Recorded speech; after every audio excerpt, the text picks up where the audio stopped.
अस्सलाम वालेकुम रहमतुल्लाहि व बरकातुहू। आप देख रहे हैं मेरा फेसबुक और यूट्यूब चैनल और मैं हूं गुलाम नबी मदनी।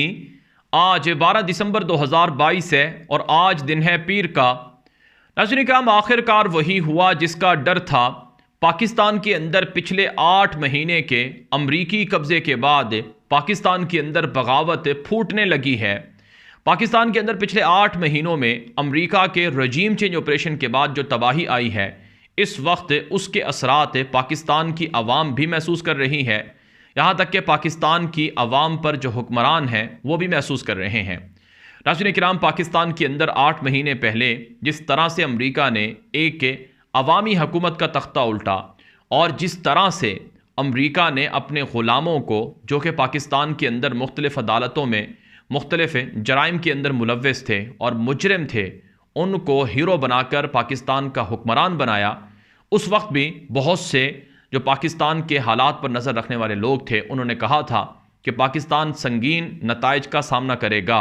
हमने भी उस वक्त यही कहा था कि जो कुछ पाकिस्तान में हो रहा है, इसकी वजह से पाकिस्तान की आवाम बहुत ज़्यादा नुकसान बर्दाश्त करेगी। आज पाकिस्तान उन मसाइल से दोचार हो चुका है जिन मसाइल का अंदेशा आज से 8 महीने पहले जब इमरान खान की हुकूमत गिराई जा रही थी उस वक्त जाहिर किए गए थे। ख़ुद इमरान खान ने यह कहा था कि हमने ताकतवर लोगों को यानी एस्टेब्लिशमेंट को यह बताया है कि अगर चलती फिरती हुकूमत को रुखसत किया गया और यह साजिशें कामयाब हुई तो पाकिस्तान को सख्त मुआशी मसाइल का सामना करना पड़ेगा। चुनांचे नाज़रीन किराम, इस वक्त सूरत हाल ये है कि पाकिस्तान मुआशी तौर पर दिवालिया हो गया है। पाकिस्तान के पास ख़जाने में $1 भी नहीं है कि जिसको वो कर्ज़े के तौर पर अदा कर सके। पाकिस्तान पर 135 अरब डॉलर के कर्ज़े हैं। अब 135 अरब डॉलर के कर्ज़ों में से पाकिस्तान को हर साल 4 से 5 अरब डॉलर कर्ज़ा अदा करना है। अब पाकिस्तान को कर्ज़े अदा करने के लिए जो किस्तें देना होती हैं, वो किस्तें पाकिस्तान के पास नहीं हैं। सूरत हाल ये है कि पाकिस्तान की आवाम को ज़रूरत है इस वक्त सब्ज़ियों की, मसलन जो अशियाए ज़रूरियाँ हैं जैसे कि प्याज, टमाटर, आलू वगैरह। इस वक्त पाकिस्तान के सैकड़ों कंटेनर ताजरों के कराची बंदरगाह पर फंसे हुए हैं। जो हुकूमत है वो ताजरों को उनके बैंकों में रखे हुए पैसे उनको नहीं दे रही है, जिसकी वजह से पाकिस्तान में प्याज महंगा हो गया है और इसी तरह से टमाटर महंगे हो गए हैं। अशियाए ज़रूरिया, खाने पीने की चीज़ें महंगी हो गई हैं। हर चीज़ की कीमत दुगनी हो चुकी है। पाकिस्तान के अंदर जो सूरत हाल है, इससे हर चीज़ की कीमत दुगनी हो गई है। नाज़रीन किराम, जो चीज़ पहले 20 रुपये की थी आज वो 40 की हो गई है। जो 1000 रुपये की थी वो आज 2000 की हो गई है। जो लाख रुपये की थी आज वो 2 लाख तक पहुंच चुकी है। ये सूरत हाल पाकिस्तान के अंदर हो चुकी है। अब मेरे सामने इस वक्त ये रिपोर्ट है कि आज पहली मरतबा पाकिस्तान के जो 2 सूबे हैं, जिनमें एक सूबा पंजाब है, एक सूबा KPK है, ये 2 बड़े सूबे हैं पाकिस्तान के। इन 2 सूबों की जानिब से और इसी तरह से पाकिस्तान की 2 इकाइयाँ हैं, गिलगित बल्तिस्तान और आज़ाद कश्मीर।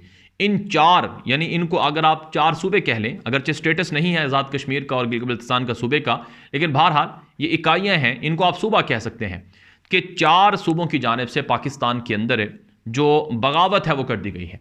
मेरे सामने इस वक्त रिपोर्ट है कि आज दारुल हुकूमत इस्लामाबाद के अंदर जो KP के वज़ीर आला हैं, जिनका नाम महमूद खान है, उन्होंने कहा कि KP हुकूमत को जो मरकज़ी हुकूमत है इस्लामाबाद की, वो उनका हक नहीं दे रही है।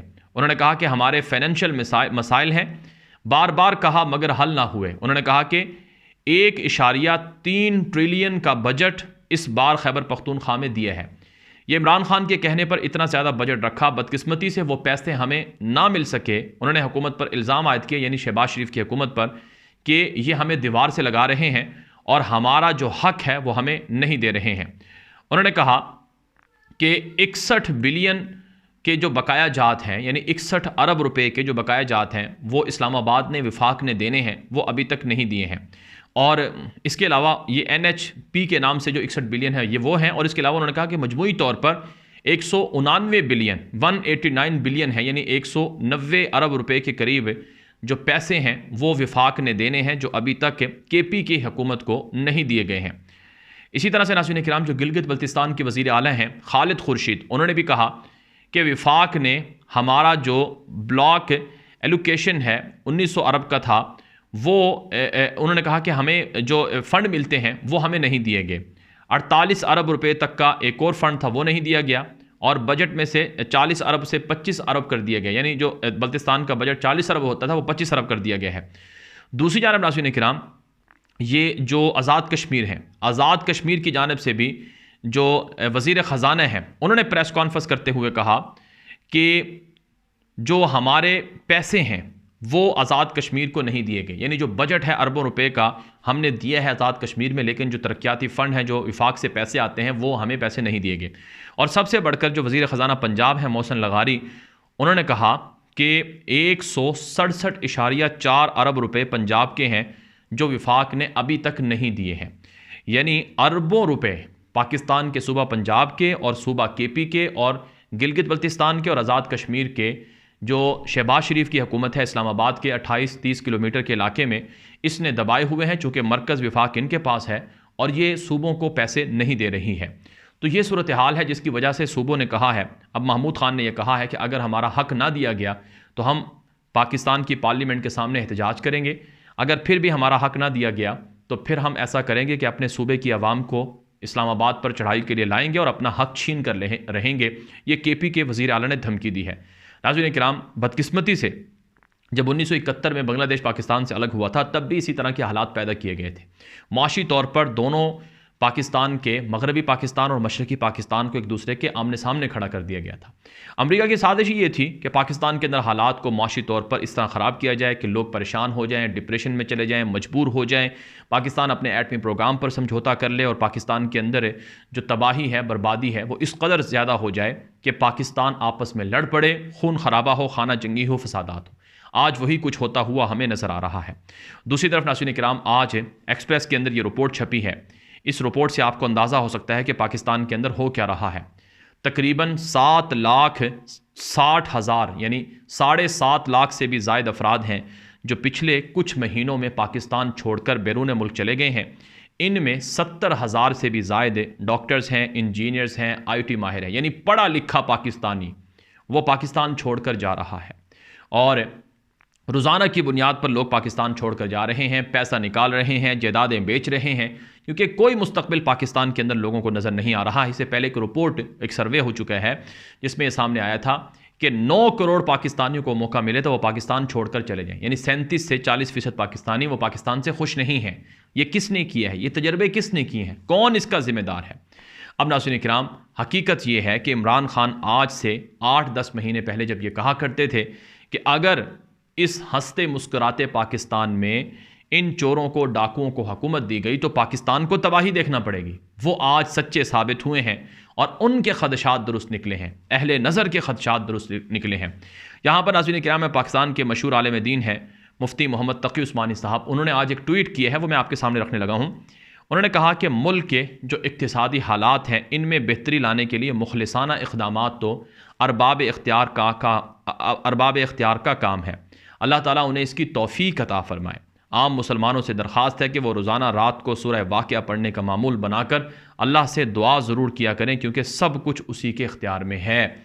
मुफ्ती मोहम्मद तकी उस्मानी साहब पाकिस्तान समेत दुनिया भर के अंदर हज़ारों लोगों के उस्ताद हैं, शागिर्द हैं और सैकड़ों किताबें उन्होंने लिखी हैं, बहुत बड़ा इल्मी काम किए हैं।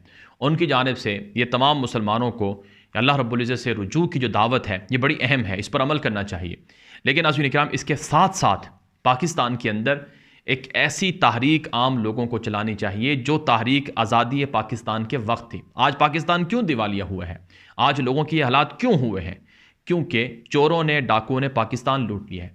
90 रुकनी काबीना पाकिस्तान की तारीख में 75 सालों में कभी नहीं बनी जो शहबाज शरीफ ने बनाई। मौलाना फजलुर रहमान उस हुकूमत का हिस्सा हैं और ऐसे लोगों को वज़ीर बनाया गया कि जिनके पास कोई महकमा नहीं है, यानी काम है नहीं करने का, लेकिन उनको वज़ीर बनाकर महाना लाखों रुपए अलाउंसेस के मद में दिए जा रहे हैं। अब इसके खिलाफ कौन आवाज़ बुलंद करेगा? जब पाकिस्तान बना था तो हर शख्स ने अपना हिस्सा अदा किया था, कुर्बानी दी थी और हर शख्स आज़ादी में शामिल हुआ था। आज अगर पाकिस्तान को हकीकी मानों में आज़ाद करवाना है तो हर शख्स को अपना रोल प्ले करना होगा। सिर्फ दुआओं से, नफलों से काम चलने वाला नहीं है। दुआएं ज़रूर करनी चाहिए, अल्लाह से रुजू करना चाहिए, अल्लाह से मदद मांगनी चाहिए, लेकिन उसके साथ साथ अमली काम भी करना होगा। आम लोगों को सच कहना होगा, गलत को गलत कहना होगा और इसी तरह से जो चोर और डाकू हुक्मरान बने हैं उनके खिलाफ डट कर खड़ा होना होगा। दुनिया में कोई कौम उस वक्त तक कामयाब नहीं होती जब तक कि उनके अंदर कोई तहरीक ना हो। आज पाकिस्तान में अमर बिल मारूफ है, यानी नेकी का हुक्म तो किया जाता है लेकिन नहीं अनिल मुनकर नहीं होता है, यानी बुराई से रोका नहीं जाता है। ये जो लोग डाकू चोर हैं जो पैसा लूट कर खा गए हैं, इनको रोकने वाला कौन है? ये अवाम है। अवाम को चाहिए कि हक का साथ दें, सच का साथ दें, तब जाकर पाकिस्तान मसाइल से निकलेगा। ये वीडियो आम कर दें। मज़ीद इस तरह की मालूमात और ख़बरों के लिए आप हमारा यूट्यूब चैनल है गुलाम नबी मदनी, उसे खुद भी फॉलो करें, दोस्तों के साथ भी शेयर कर लें। अब तक के लिए इतनी इजाज़त दीजिए। अस्सलाम वालेकुम रहमतुल्लाहि व बरकातुहू।